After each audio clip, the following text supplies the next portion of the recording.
O livro de Atos é o segundo volume de uma obra de duas partes unidas que hoje denominamos Lucas Atos. Foi escrito pelo mesmo autor, Lucas, que foi um colega de trabalho que viajava com Paulo.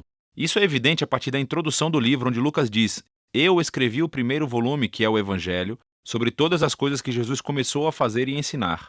Agora, Lucas fornece aqui uma pista sobre o que será esse livro de Atos.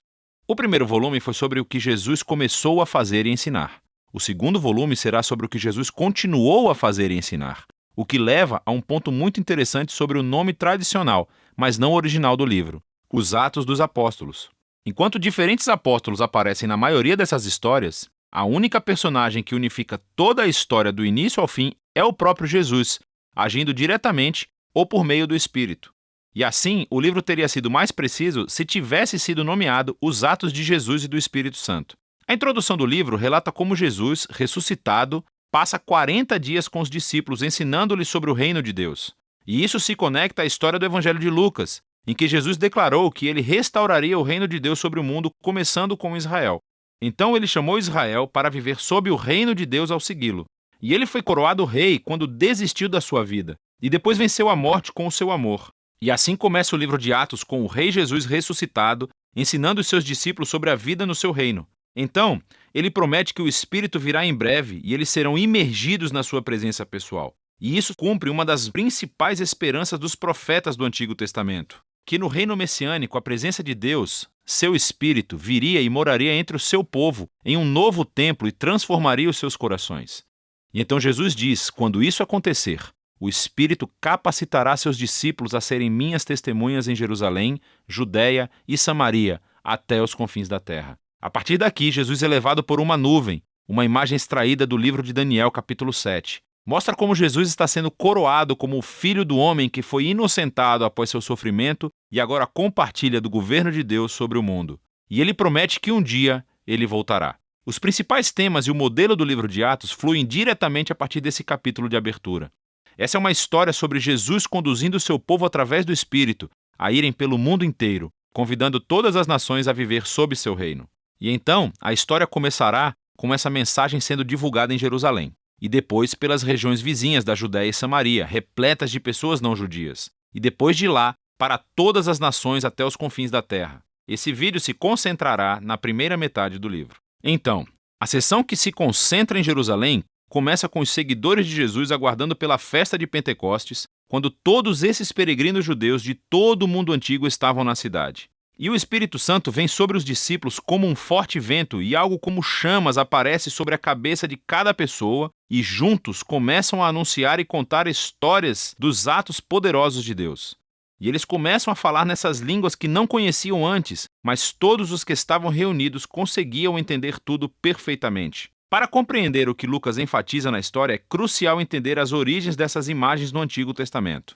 Então, primeiro, o vento e o fogo são uma alusão direta às histórias sobre a presença ardente e gloriosa de Deus enchendo o tabernáculo e o templo. E também está relacionado com as promessas proféticas de que Deus viria e viveria no novo templo do reino messiânico por meio do seu Espírito. Aqui em Atos, a presença ardente de Deus vem habitar no meio do seu povo, não em um edifício. Lucas está dizendo que o novo templo prometido pelos profetas é a nova aliança da família de Jesus, o povo de Jesus, o que se relaciona à segunda coisa que Lucas está tentando dizer aqui.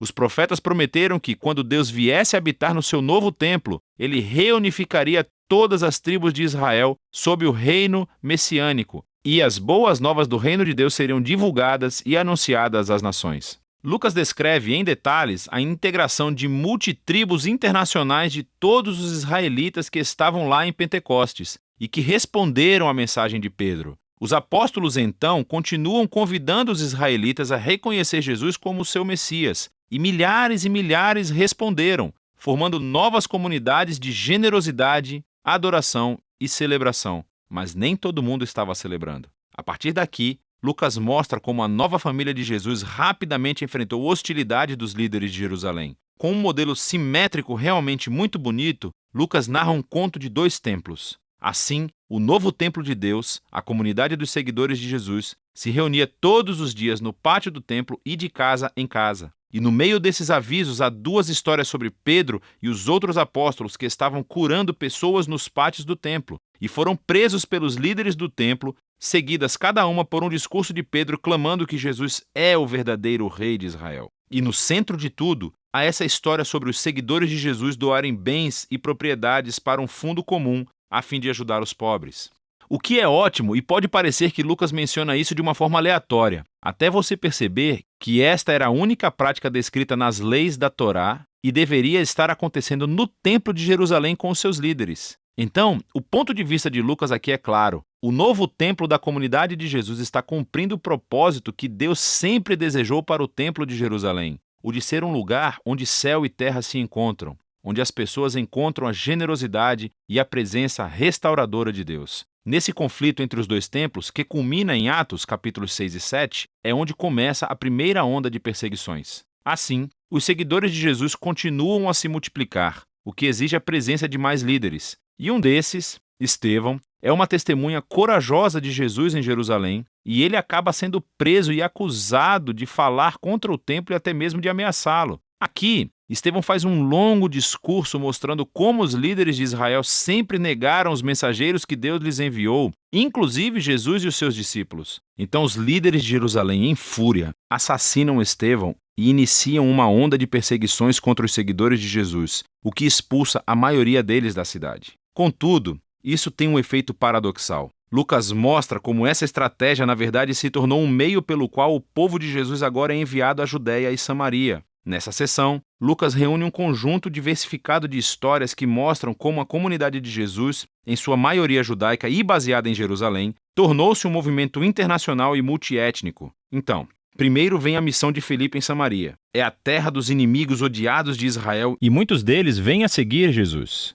Em seguida, temos a conversão de Saulo de Tarso, mais tarde conhecido como Paulo.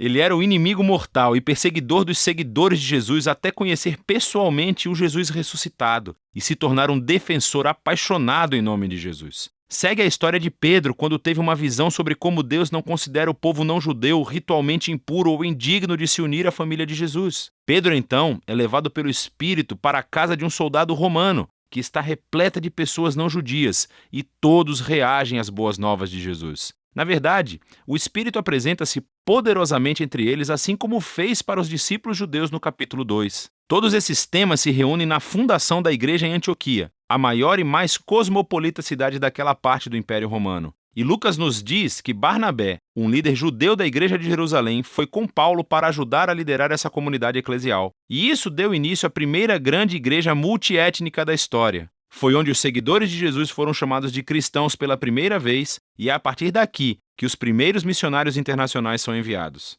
E vemos a missão de Jesus se tornando realidade, o que nos leva ao restante da história de Lucas. Mas por enquanto, essa é a primeira metade do livro de Atos.